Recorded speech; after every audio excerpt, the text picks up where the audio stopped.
હા તો મિત્રો, તમારા પાર્ટનરે લગ્ન પહેલા સંબંધ બાંધી લીધો હોય તો પછી લગ્ન પછી તમને કેવી રીતે ખબર પડે કે આ વર્જિન છે કે નહીં, બરાબર ને?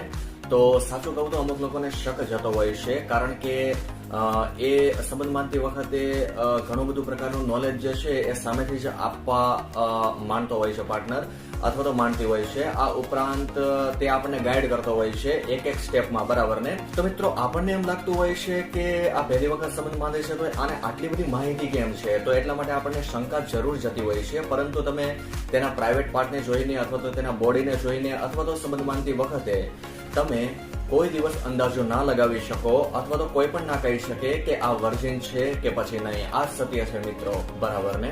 અને મિત્રો, બની શકે કે પહેલી વખત જયારે સંબંધ બાંધવા માટે આવે છે તો પણ એને બધી જ પ્રકારની માહિતી હોઈ શકે છે, કારણ કે બની શકે છે તેને આના માટે એજ્યુકેશન જે છે, સેક્સ એજ્યુકેશન, એ સૌથી વધારે પ્રમાણમાં હોય છે.